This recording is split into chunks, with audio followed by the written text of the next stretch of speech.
à son adversaire l'ont adopté pour couleur et que leurs nombreux supporters se confondaient. Voici le gardien corse, Pierrick Quillard, un breton. Il y a du reste du vert chez les Bleus. Papy nous disait en effet à l'aube de l'épopée bastiaise que Saint-Étienne avait été un révélateur pour l'équipe corse, complètement décomplexée. Dégagement du gardien bastiais, Lacuesta pour Crimo, Félix qui redonne à Crimo. C'est la première flèche des Corses, signée Crimo après 4 minutes de jeu. Cela veut dire bien sûr que Bastia a l'intention d'opérer comme il l'a fait à Lisbonne ou encore à Newcastle ou à Turin.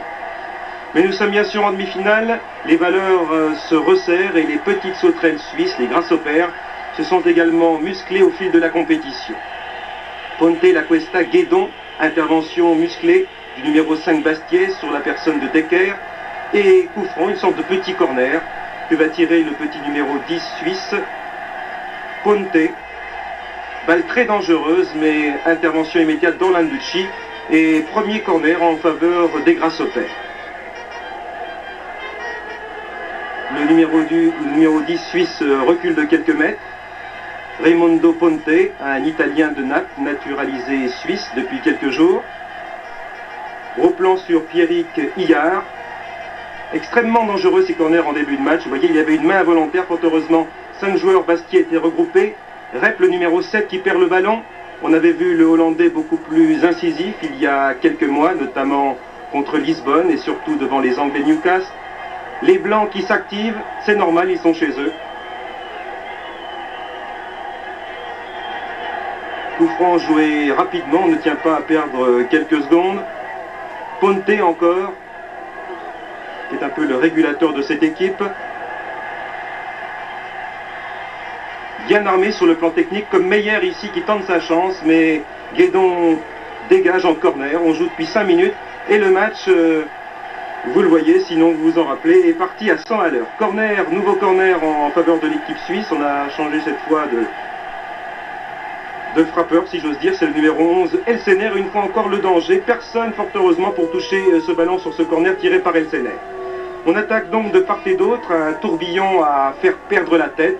Mais les joueurs sont lucides et même déterminés, comme c'est Bastiais qui joue ici la 18e minute du match. Mario, l'ailier gauche, pour Félix Lacuesta. Crimo qui est au four et au moulin pour l'instant dans le rond central. Lacuesta en retrait, mais c'est très bien joué. Papy, Lacuesta et un homme silence, c'est Crimo. Crimo qui prend tout le monde de vitesse et qui ouvre la marque 1-0 pour le Sporting Club de Bastia à la 18e minute. Remarquable action du joueur corse. Il y a là la précision et le coup d'œil de Papy et de Lacuesta. Vous ajoutez à cela la puissance, la maîtrise et le sang-froid de ce jeune Crimo, révélé il y a seulement quelques semaines lors du match contre l'équipe de Torino. Et comme partout ailleurs, Bastia prend donc l'avantage sur le terrain de l'adversaire. Un Bastia qui marque au compte-gouttes dans le championnat de France, mais qui, fort heureusement, modifie sa cylindrée sur les pelouses européennes. Bastia qui vient de perdre le ballon, les Suisses s'activent à nouveau. Nous sommes ici 4 minutes plus tard et le libéro qui sprint.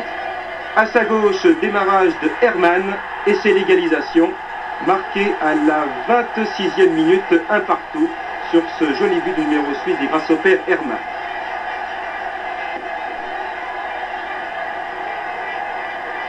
Decker qui donne ici le ballon à son numéro 5, mais qui prend tout le monde de vitesse, notamment Félix, qui s'arrête net. Sur sa gauche s'élance Herman, il y a là le numéro 8, vous voyez Crimo, qui est, je vous l'ai dit, au four et au moulin, mais une balle frappée très rapidement par Herman, et Pierrick Quillard n'y peut rien. Les Suisses viennent d'égaliser un partout.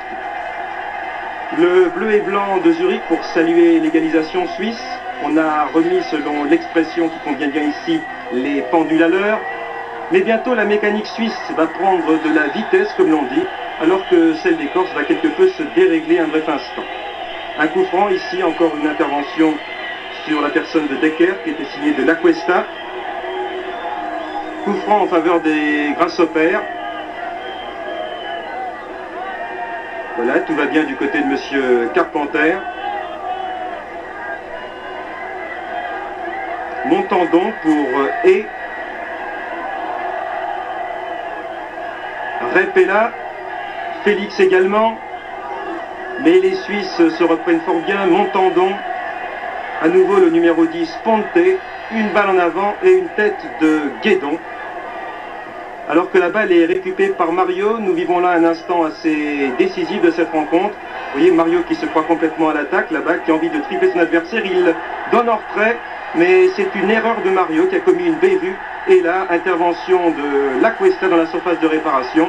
Et l'arbitre irlandais, M. Carpenter, n'a pas hésité un seul instant. Il donne le penalty, car Verly a été littéralement déséquilibré, sinon fauché par l'Acuesta. L'Acuesta qui s'est précipité, car regardez, Pierre Quillard était sorti de ses buts pour essayer d'anticiper. La faute de l'Acuesta est très nette. C'est un penalty qui est sifflé ici contre l'équipe corse après une demi-heure de jeu.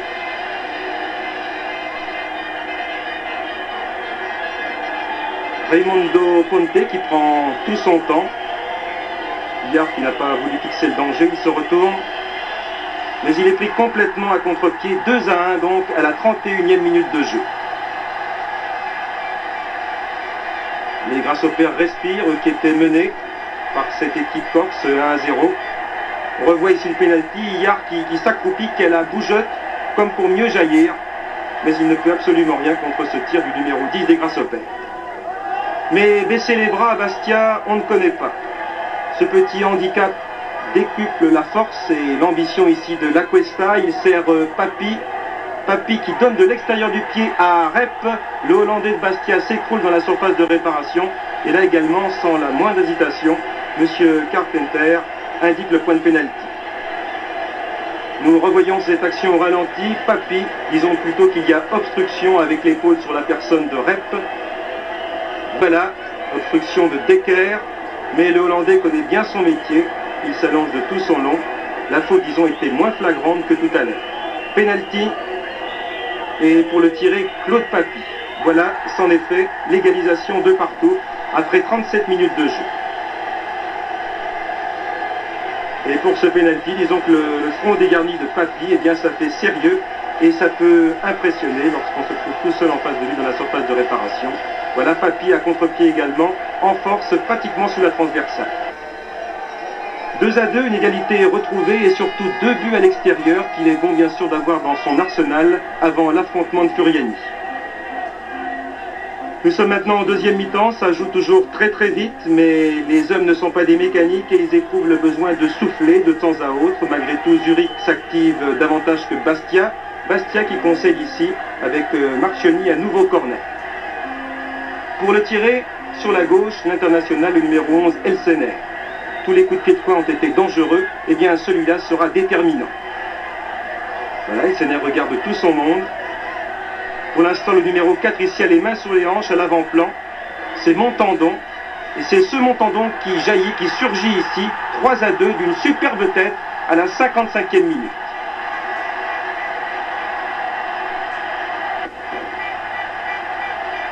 Pourtant, Elsener n'était pas tout seul au moment où le ballon arrive sur sa tête, puisqu'il y a 2 Bastiais à ses côtés. Mais sous la chevelure du numéro 4 suisse, sous son épaisse chevelure bouclée, eh bien, il y a du plomb dans la cervelle. Et avec une remarquable lucidité, eh bien, Montandon a donné l'avantage aux Grasshoppers de Zurich. Zurich qui a pris un mince avantage.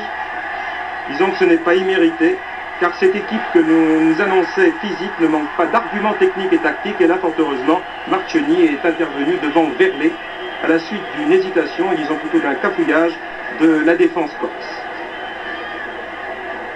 Au départ, Decker, puis Ponte.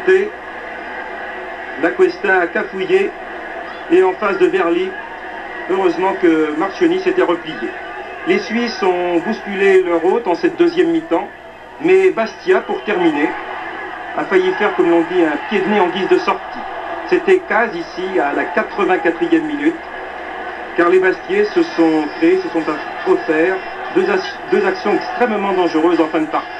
Voici Claude Papi qui laisse pour Caz, contre favorable à l'arrière Bastiais qui échoue de très très peu.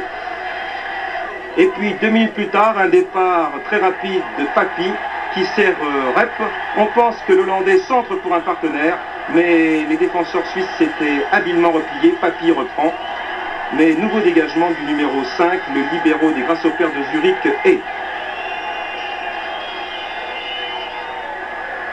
C'était encore extrêmement dangereux. La balle de Papy pour Johnny Rep. On pensait que le Hollandais allait se rattraper sur cette dernière action. Eh bien, et était revenu à la rescousse. Papy, mais encore une intervention acrobatique du numéro 5 des Grasshoppers. Toujours 3-2, ce qui est plutôt favorable à l'équipe française. D'autant que les dernières secondes s'égrènent ici avec le numéro 7 Meyer. Intervention d'Orlanducci. Puis ici, calmement, de Guédon, qui ne jouera peut-être pas le match retour. Il a écopé d'un carton jaune. Et puis la Cuesta, et c'est fini. Un match digne de la Coupe d'Europe, cette coupe qui en 22 ans nous a fait connaître le Real, l'Ajax et le Bayern, et qui fête aujourd'hui, on peut le dire, le bonheur de 100 grades, car à son contact, les sauterelles de Zurich sont devenues très solides, et les Lions de Furiani renversent la situation dans 10 jours à Furiani. Ils auront certainement Eindhoven en phase 2 pour la grande finale. Le PSV Eindhoven qui attaque ici, maillot blanc, et tête d'un maillot bleu du Barcelone.